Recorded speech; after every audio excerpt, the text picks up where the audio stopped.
Hello friends, this is Monica Verma and welcome back to Education Hub. Today we are going to discuss family counseling and family support groups. But before starting, let me tell you, here we are providing free bilingual classes for D.Ed and B.Ed special education courses. So please like and share and subscribe our channel for more updates. Stay tuned please. So let's have a look on it at today's new topic that is family counseling and family support groups. सबसे पहले हम बात करते हैं family counselling and family support किस तरीके से काम करता है। ये बहुत ही एक क्रुशियल रोल प्ले करता है इन सीबीआर कम्युनिटी बेस्ड रिहैबिलिटेशन में। ये सीबीआर को करने के लिए कम्युनिटी को प्रिपेयर करता है।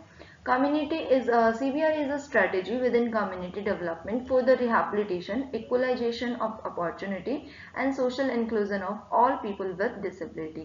CBR किस लिए काम करता है? CBR हमारी कम्युनिटी के अंदर जो जितने भी पर्सन है विद डिसेबिलिटी उनके रिहैबिलिटेशन और उनके लिए जो अपॉर्चुनिटीज हैं उनके इक्वलाइजेशन के लिए और सोशल इंक्लूजन के लिए यानी सामाजिक समावेशन के लिए काम करता है। अब देखिए जो हमारी कम्युनिटी है उसके अंदर क्या है, फैमिली की छोटी छोटी यूनिट्स हैं। जिस तरह से एक फैमिली के मेंबर मिलके जो फैमिली बनाते हैं उसी तरह फैमिली की जो यूनिट्स है अलग अलग फैमिलीज मिलकर ही क्या बना रही है, कम्युनिटी बना रही है। अब उस कम्युनिटी बेस्ड रिहैबिलिटेशन प्रोग्राम को अच्छा बनाने के लिए या इम्प्रूव करने के लिए हम कम्युनिटी को कैसे प्रिपेयर कर सकते हैं, फैमिली को सपोर्ट करके और फैमिली की काउंसलिंग करके। तो इसके बारे में हम नेक्स्ट स्टेप में पढ़ते हैं कि किस तरीके से किया जा सकता है। जो हिंदी मीडियम के स्टूडेंट्स हैं उनके लिए भी हिंदी में स्लाइड्स हैं, आप नोट कर सकते हैं या आप साथ साथ लिखना चाहें स्क्रीनशॉट ले सकते हैं। उसके बाद हम बात करते हैं सबसे पहले फैमिली काउंसलिंग की कि फैमिली काउंसलिंग के अंदर क्या क्या होगा। देखिए फैमिली काउंसलिंग किस तरीके से की जा सकती है। सबसे चीज पहले क्या होगी, फैमिली काउंसलिंग पे किस पे ध्यान दिया जाता है कि अंडरस्टैंडिंग एंड एक्सेप्टेंस हो। फैमिली की काउंसलिंग की जाएगी ताकि वो बच्चे की नीड्स को समझ सके और उसको एक्सेप्ट कर सकें। और ये कैसे होगा, अवेयरनेस से और एक्सेप्टेंस आएगी। ठीक है, नेक्स्ट हमारा पॉइंट है second, emotional and psychological support. यानी देखिए ये जो इमोशनल एंड साइकोलॉजिकल सपोर्ट है ये पेरेंट्स को मिलना चाहिए। ये कहाँ से मिलेगा, सपोर्ट सिस्टम से और कन्फ्लिक्ट रेजोल्यूशन से, इन दो चीज़ों पे काम होगा। Emotional and psychological support parents को देने के लिए हम क्या करेंगे, पहले तो सपोर्ट सर्विस की बात, सिस्टम की बात करेंगे कि सपोर्ट कहाँ कहाँ से मिल सकता है। फिर हम बात करते हैं कि कन्फ्लिक्ट रेजोल्यूशन कैसे होगा, जो कन्फ्लिक्ट्स हैं उनका रेजोल्यूशन कैसे किया जाए। नेक्स्ट हमारा जो पॉइंट है वो स्किल डेवलपमेंट, किस तरीके से स्किल डेवलपमेंट पे बात करें हम। उसके अंदर क्या क्या आएगा, आपका केयर गिविंग स्किल्स कौन कौन सी हैं एंड एम्पावरमेंट कैसे किया जा सकता है। तो ये एक स्ट्रक्चर है जिसके बारे में हम पॉइंट वाइज पढ़ेंगे आगे। तो आप जरूरी नहीं आप हेडिंग्स के अकॉर्डिंग दो, मैंने आपको क्लियरली समझाने के लिए ओवरऑल एक पॉइंट ऑफ व्यू देने के लिए मैंने इसको ग्राफिकल फॉर्म में आपको रिप्रेजेंट किया है। बट आप कॉमन पॉइंट्स में भी लिख सकते हैं कि फैमिली काउंसलिंग में क्या क्या चीजें होंगी और वो किस तरीके से हेल्प करती हैं। नेक्स्ट हमारा अंडरस्टैंडिंग एंड एक्सेप्टेंस। सबसे पहला पॉइंट हमारा क्या था, अंडरस्टैंडिंग एंड एक्सेप्टेंस। इसके अंदर बात करते हैं awareness. Family counselling helps family understand the nature of disabilities and importance of rehabilitation. Counselor provide education about various disabilities, their causes and potential interventions. देखिए फैमिली काउंसलिंग में क्या होता है, सबसे पहले अवेयर करते हैं हम फैमिली को। फैमिली काउंसलिंग इसीलिए की जाती है ताकि फैमिली को अवेयर किया जा सके। और उसमें क्या करेगा काउंसलर, जो एजुकेशन देगा किसके बारे में, डिसेबिलिटी के कोजेस क्या हैं और किस किस तरह की डिसेबिलिटीज हैं और उनका पोटेंशियल इंटरवेंशन कैसे किया जा सकता है, इसके बारे में काउंसलर क्या करेगा, फैमिली को अवेयर करेगा। देन बात आती है नेक्स्ट हमारा जो है topic point acceptance. Counselling assist families in accepting the disability, which is a critical step towards effective rehabilitation. It helps families to cope with initial shock, denial and grief. देखिए acceptance क्यों जरूरी है, family counselling जब हम करते हैं तो counsellor ये ध्यान देता है कि वो किस तरीके से फैमिली जो है एक्सेप्टेंस दिखा सके डिसेबिलिटी के लिए। क्योंकि जो बहुत ही स्टार्टिंग इनिशियल स्टेज में जब पता लगता है किसी भी फैमिली को या पेरेंट्स को कि हमारे घर में जो बच्चा है वो डिसेबल है या कि हमारे बच्चे को कोई डिसेबिलिटी है, डायग्नोसिस हो गया है, अब उसके बाद क्या शॉक हो जाता है, डिनाइल में चले जाते हैं। डिनाइल क्या होता है? डिनाइल एक ऐसी स्टेज होती है जहाँ पर हम किसी हमारे करीबी के लिए कुछ हो गया ना, तो हम उस चीज़ को समझ ही नहीं पाते कि क्या ऐसा एक्चुअल में हुआ है। जैसे कि होता है ना, किसी की फैमिली में डेथ हो गई हो, हमारे पेरेंट्स या भाई बहन, भगवान न करे किसी के ऊपर ये रियलिटी है, होती है। तो ऐसे स्टेज में क्या होता है, जो बहुत ही क्लोज्ड वन होता है ना, उसके लिए हम वो इंसान रो ही नहीं पाता, उसे लगता है नहीं वो गया ही नहीं है, तो यानी एक्सेप्ट ही नहीं कर पाते हैं, तो उस स्टेज में चले जाते हैं, या बहुत ग्रीफ यानी दुख पीड़ा की स्टेज में चले जाते हैं। तो ऐसे स्टेज के इन चीज़ों से निकलने के लिए और उन्हें एक्सेप्ट करने में हेल्प करता है कि हाँ डिसेबिलिटी है, ये कोई एक सिर्फ एक डिफरेंट एबिलिटी है, कोई ज़्यादा बड़ी बात है, इसको क्योर किया जा सकता है, इम्प्रूवमेंट की जा सकती है। तो नेक्स्ट हमारा है यहाँ हिंदी मीडियम वाले बच्चे अपना स्क्रीनशॉट ले लीजिए, समझा मैंने दिया है आपको। उसके बाद है इमोशनल एंड साइकोलॉजिकल सपोर्ट। अब काउंसलिंग कैसे हेल्प करती है फैमिली की इमोशनल एंड साइकोलॉजिकल सपोर्ट में? सबसे पहला support system, counselling offers emotional and psychological support to families, helping them manage stress and emotional strain. This support is crucial for maintaining a positive outlook and a proactive approach to rehabilitation.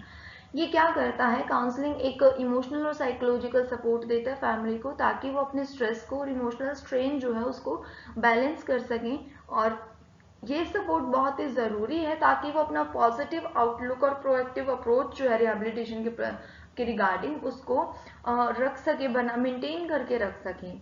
Next हमारा है conflict resolution. जितने भी conflicts हैं उसको resolve किया जाए। It helps to resolving conflicts within the family that may arise due to the stress of caring for a family member with a disability. अब एक फैमिली में अगर कोई बच्चा है, कई बार क्या होता है कि मदर या फादर में भी कॉन्फ्लिक्ट हो जाता है कि ये डिसेबिलिटी तेरी वजह से हुई है या तेरी वजह से हुई है, ऐसा भी हो सकता है। या फैमिली में अगर जैसे इन लॉज होते हैं या अदर रिलेटिव्स होते हैं, तो वो लोग क्या करते हैं, एक दूसरे को ब्लेम करना शुरू कर देते हैं कि इस वजह से ये हुआ, ये इस ऐसा किया इसलिए हुआ।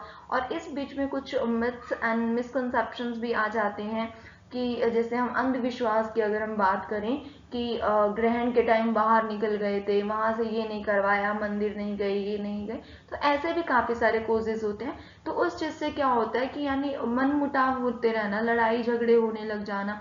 तो इन सारी चीजों से भी क्या होता है, फैमिली काउंसलिंग से इस चीज से बाहर निकला जाता है, ताकि वो ये चीजें ना हो फैमिली मेंबर्स के बीच में कि इस बच्चे का मैं ज्यादा ध्यान रखता हूँ, तुम ध्यान नहीं देते हो। पेरेंट्स और मदर देखिए क्या होता है, बच्चे के ज्यादा क्लोज रहती है और मोस्टली जो रिस्पॉन्सिबिलिटीज होती है बेबी की वो मदर पे रहती है।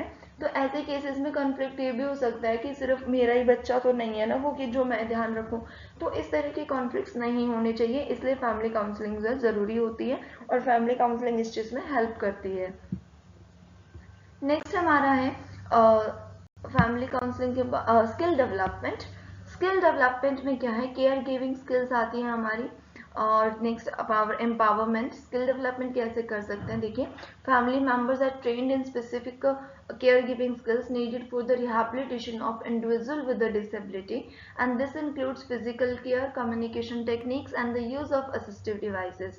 जो बच्चा है डिसेबिलिटी का, किस पर्टिकुलर डिसेबिलिटी से वो बच्चा है, क्या डिसेबिलिटी है उसको, उसके ऊपर बेस्ड एक स्पेसिफिक केयर गिविंग स्किल के लिए ट्रेन किया जाता है फैमिली मेंबर्स को, ताकि वो उसकी ज़रूरतों को, उसकी नीड्स को समझ सके और उसकी फिजिकल केयर अच्छे से कर सके, और उसकी कम्युनिकेशन टेक्निक्स को वो फॉलो कर सके कि वो बच्चा किस तरीके से कम्युनिकेट करेगा, किस तरीके से आपको अपनी नीड्स को, वो अपनी थॉट्स को वो एक्सप्रेस करेगा, और आपके थॉट्स को, प्रोसेस को, आपकी लैंग्वेज को, आपके जो आप जो चीज़ बोल रहे हैं उस चीज़ को वो कैसे रिसेप्ट कर रहा है, उस चीज़ पे भी आपको ट्रेनिंग दी जाती है।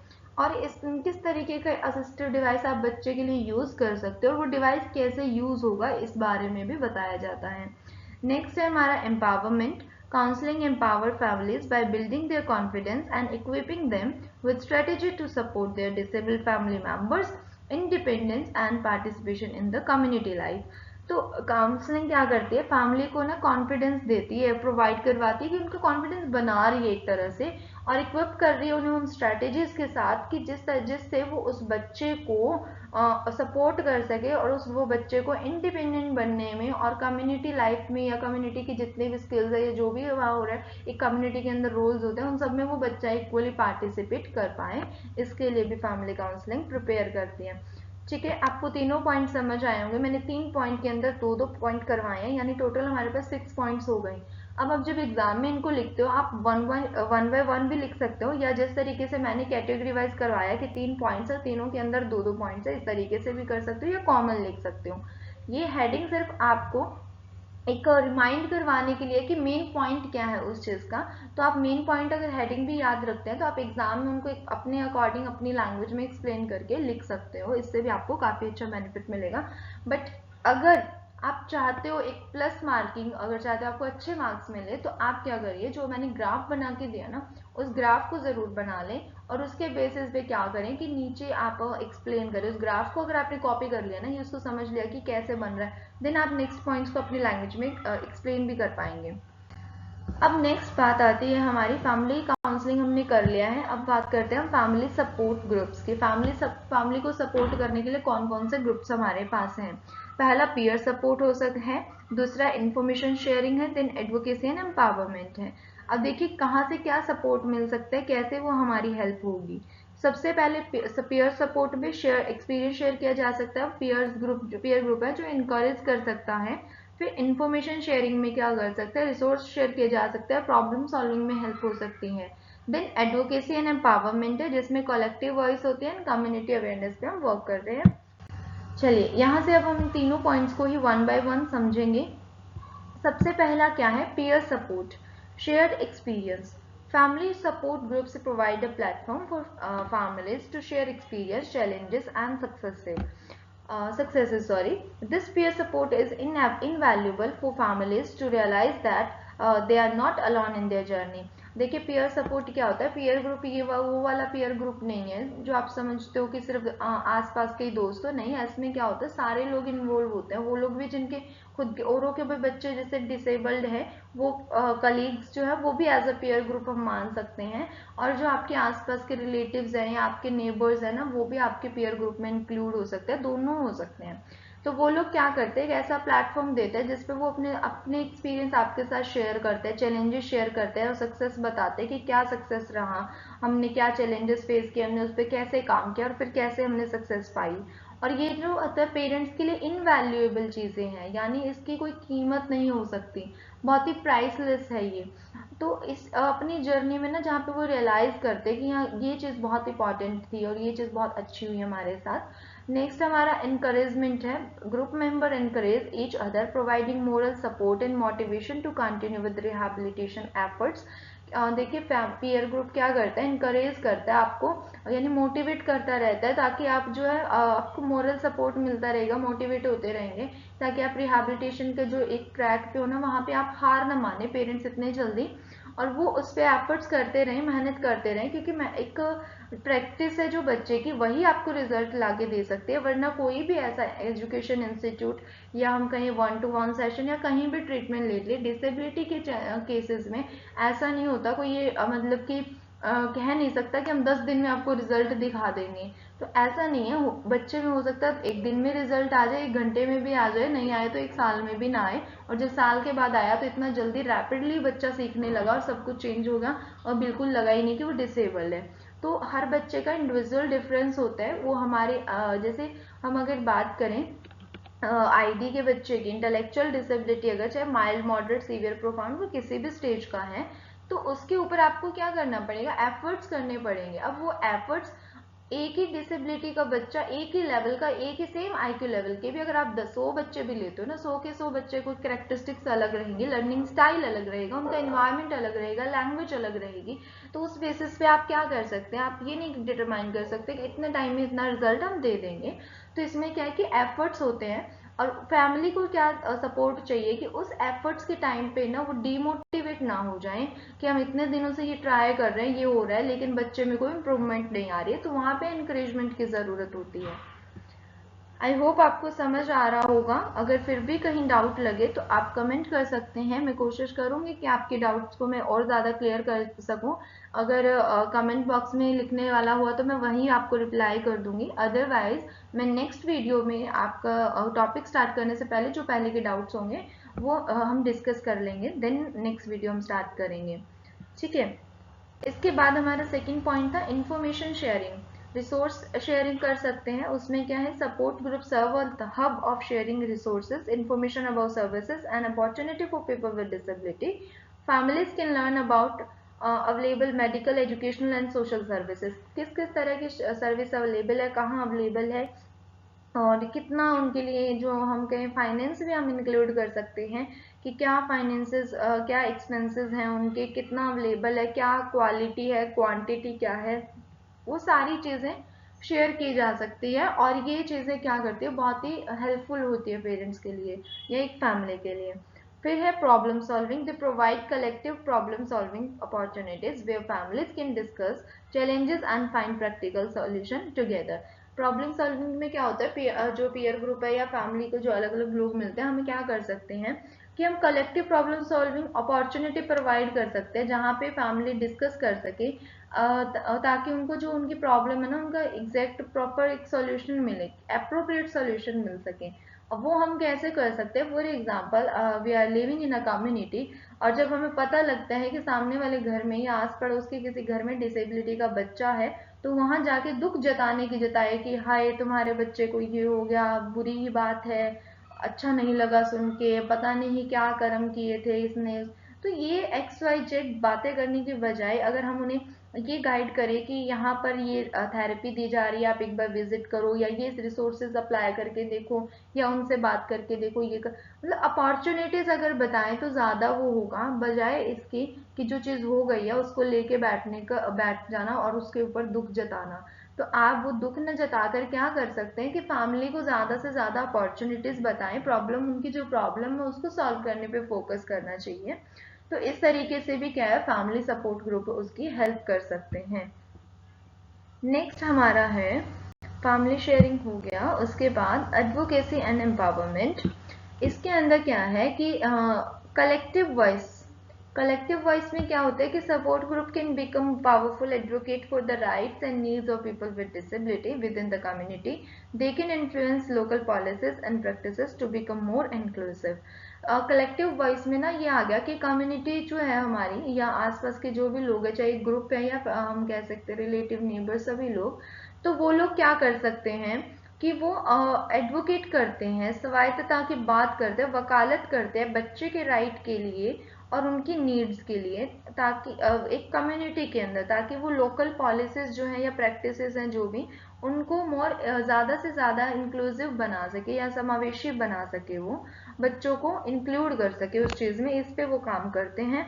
नेक्स्ट है community awareness. These groups can organise community awareness programmes promoting a more inclusive and supportive environment for people with disability। तो ऐसे कुछ ग्रुप्स हो सकते हैं जो कम्युनिटी अवेयरनेस प्रोग्राम कंडक्ट कर सकते हैं, प्रमोट कर सकते हैं more inclusive and supportive environment को पीपल विद डिसेबिलिटीज के लिए। जैसे हम सीबीआर प्रोग्राम करते हैं, तो वो भी एक इसी का एग्जाम्पल है।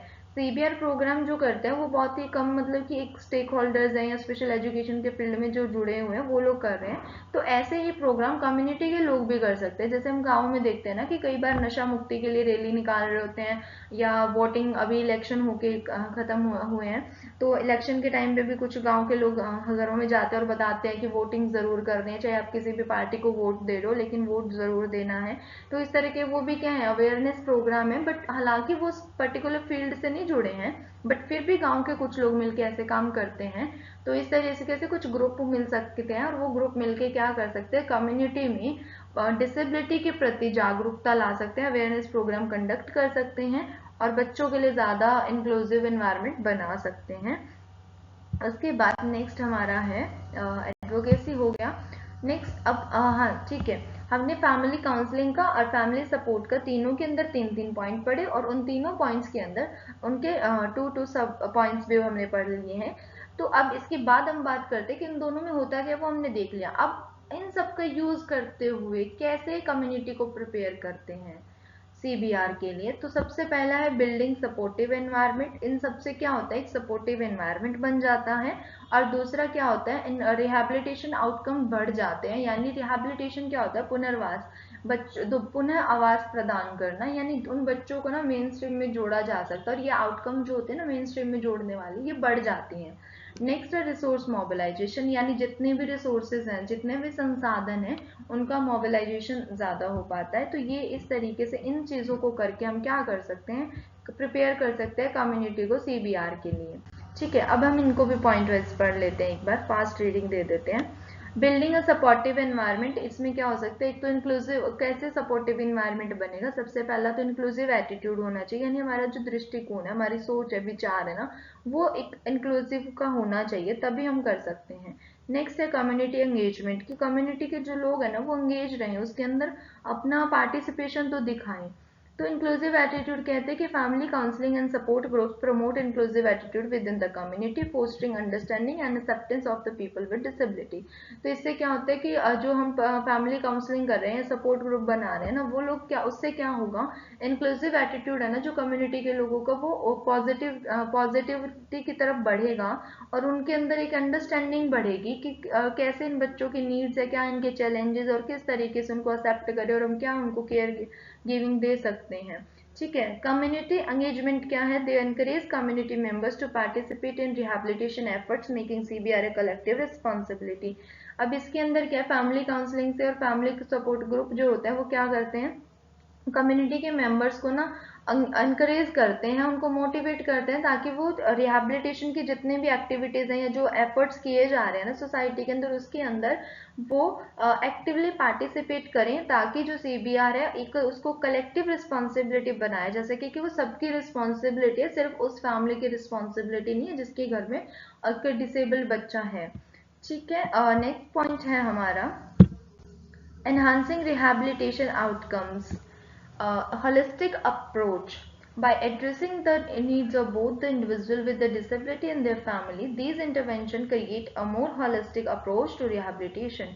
ये क्या है कि जब हम किसी बच्चे की, जो बच्चा डिसेबल्ड है, उसकी और उसकी फैमिली की नीड्स को एड्रेस करते हैं या बताते हैं, संबोधित कर रहे होते हैं, तो ये intervention, these intervention create a more holistic, यानी बहुत और भी ज्यादा होलिस्टिक अप्रोच, यानी एक होलिस्टिक अप्रोच को हम बोलते हैं संपूर्ण अवधारणा, आई थिंक, जिसमें हम सभी एरियाज की बात कर लेते हैं, कि बच्चे का सिर्फ ये नहीं है कि आप एजुकेशनल फील्ड में ही रिहैबिलिटेशन करवा रहे हो, पढ़ा दिया, नहीं, एजुकेशनल भी चाहिए, कम्युनिकेशनल भी चाहिए, उसका फिजिकल भी चाहिए, हर तरीके से चाहिए, जितना हो सकता है। हर हमारे जो डोमेन्स होते हैं ना डेवलपमेंट की, social development, moral development, emotional development, physical, intellectual, cognitive हम कह देते हैं, तो उन सभी एरियाज के अंदर क्या है, बच्चे की अप्रोच हमें करनी होती है। नेक्स्ट है sustainability, family involvement ensure the sustainability of rehabilitation efforts as families are primary care givers and support of individual with disability. अब देखिए रिहैबिलिटेशन आउटकम कैसे बढ़ेंगे, देखो फैमिली क्या होती है, सबसे फर्स्ट केयर गिवर होती है, सबसे पहले प्राइमरी केयर गिवर कौन होते हैं, हमारी फैमिली होती है, एक नॉर्मल बच्चे के लिए भी और एक डिसेबल बच्चे के लिए, क्योंकि जब बच्चा बर्थ के बाद फैमिली के साथ रहता है, तो सबसे पहली केयर गिविंग जो उसको मिली है ना, वो फैमिली से ही मिली है, वो जैसा भी एनवायरनमेंट मिला, जो भी उसकी स्कूलिंग हुई है, फर्स्ट वो वहीं फैमिली से ही स्टार्ट हुई है। और ये जो चीज है ना, वो केयर गिविंग बनी रहनी चाहिए, ये नहीं कि बच्चा स्कूल जाने लग गया अब अपने आप सीखने लग जाएगा, ये नहीं। तो वो एक परमानेंट जो सपोर्ट होता है ना, जैसे क्या होता है कि छोटे बच्चे ने कोई गलती की तो नेबर्स भी कह देते हैं कि कोई बात नहीं, बच्चा है, लेकिन बड़े होकर अगर बच्चे ने कोई गलती की तो वो समझते नहीं है, क्योंकि वो एज से बड़ा हो गया, लेकिन वो मेंटली बड़ा नहीं हुआ, तो वो उस चीज के लिए ना नेबर्स प्रिपेयर नहीं है। नेबर्स क्या कहेंगे, बांध के रखो, बंद करके रखो, ध्यान रखो, ये नहीं है ये। तो इस तरह की वो हम देखने को मिलती है कि बिहेवियर कैसा है कम्युनिटी के अंदर। तो इस तरीके से जो सस्टेनेबिलिटी बनी रहेगी ना, अगर फैमिली की काउंसलिंग हो गई है, सपोर्ट ग्रुप मिल रहा है, अच्छा सपोर्ट कर रहे हैं सब लोग, तो सही है कि क्या चल रहा है, उसका ट्रीटमेंट चल रहा है, इंटरवेंशन चल रहा है, और सस्टेनेबिलिटी रहेगी, स्थिरता रहेगी, वो लंबे टाइम तक अगर चलेगा तो रिजल्ट्स भी देखने को मिलेंगे। नेक्स्ट एंड लास्ट हमारा पॉइंट है रिसोर्स मोबिलाइजेशन। सबसे पहला networking, support group often connect families with local resources, professionals and organisations that can aid in rehabilitation. अब देखिए पहला क्या होता है, सपोर्ट ग्रुप जो होते हैं ना वो फैमिली को बताते हैं कि कहाँ पे लोकल रिसोर्सेज क्या अवेलेबल हैं, क्या उनके लिए फैसिलिटी है, कोई भी अगर प्रोफेशनल उनसे कनेक्ट करवा देते हैं। अगर मैं स्पेशल एजुकेशन के फील्ड की हूँ और मेरे गाँव में अगर कोई स्पेशल बच्चा है और मुझे पता लगता है, तो मुझे एक बार जाके पूछना चाहिए कि क्या इंटरवेंशन हो रहा है, कहाँ से कोई ट्रीटमेंट चल रहा है या नहीं। मुझे ये नहीं देखना चाहिए कि हाँ नहीं वो मेरे पास आएंगे तो मैं बताऊंगी, नहीं तो मैं नहीं बताऊंगी। तो वो चीज़ नहीं होनी चाहिए, ऐसा नहीं हमें करना चाहिए। अब वो एक चीज़ क्या है कि सपोर्ट ग्रुप का मतलब यही है कि आप खुद से वॉलेंटरली सपोर्ट कर रहे हैं, किसी को बता रहे हैं कि हाँ ये चीज़ है तो आप एक बार ये अप्लाई करके देखो या ये चीज़ यूटिलाइज करके देखो। नेक्स्ट है collaboration. They foster collaboration between families, community members and service providers, ensuring that rehabilitation services are comprehensive and accessible. वो क्या करते हैं, कोलैबोरेशन करते हैं families, community members and service providers के बीच में, ताकि इंश्योर किया जा सके कि रिहेबिलिटेशन सर्विस जो है वो कॉम्प्रिहेंसिव और एक्सेसिबल भी है। तो इस पे काम करते हैं। इस तरीके से क्या होता है कि जो फैमिली काउंसलिंग है और फैमिली सपोर्ट ग्रुप्स हैं वो फैमिली की हेल्प करते हैं। और इस तरीके से हर फैमिली की अगर थोड़ी थोड़ी हेल्प हो रही है तो कहीं ना कहीं क्या है कि वो कम्युनिटी बेस्ड रिहेबिलिटेशन के अंदर पार्टिसिपेट कर रहे हैं। और इससे क्या होगा कि फैमिलीज जो हैं ज़्यादा से ज़्यादा इन्वॉल्व होंगी, एक्टिवली पार्टिसिपेट करेंगी, एनसीबीआर अच्छे से कंडक्ट हो सकेगा और रिहेबिलिटेशन के आउटकम्स भी काफ़ी अच्छे रहेंगे। एट द एंड हम बात करते हैं कंक्लूजन की। ठीक है, ओके। हम कंक्लूजन में क्या कह सकते हैं कि जो फैमिली काउंसलिंग है एंड फैमिली सपोर्ट ग्रुप्स हैं वो सीबीआर के लिए क्या करते हैं, कम्युनिटी को प्रिपेयर करते हैं और इसमें एक बहुत ही इंपॉर्टेंट रोल भी प्ले करते हैं। और वे उन जो ये होते हैं, ये फैमिली सपोर्ट ग्रुप या काउंसलिंग है, ये सिर्फ फैमिली को इमोशनली और हर तरीके से करते हैं। ये नहीं पर्टिकुलर किसी एक एरिया में कर रहे हैं, इमोशनली, साइकोलॉजिकली, बिहेवियर से हर तरीके से सपोर्ट देते हैं। और इंक्लूसिव जो एटीट्यूड है उसको बढ़ावा भी देते हैं, एनहांस करते हैं। और जो रिहेबिलिटेशन स्ट्रेटेजीज हैं उसका इफेक्टिवली कैसे यूज किया जा सकता है, कैसे उसको अप्लाई किया जा सकता है, उसके ऊपर भी एक सुविधा देते हैं, फैसिलिटी देते हैं। और ये इंटरवेंशन केवल उन बच्चों के जीवन की गुणवत्ता को बढ़ाते हैं, ना कि सिर्फ जीवन की गुणवत्ता बढ़ाते हैं बल्कि उनके समग्र ढांचे को, यानी होलिस्टिक जो उनके एक स्ट्रक्चर है ना उसको भी स्ट्रॉन्ग बनाते हैं। और इस तरीके से काफ़ी हेल्पफुल ये होता है। तो फ्रेंड्स मैं उम्मीद करती हूँ, आई होप कि आपको वीडियो पसंद आई होगी।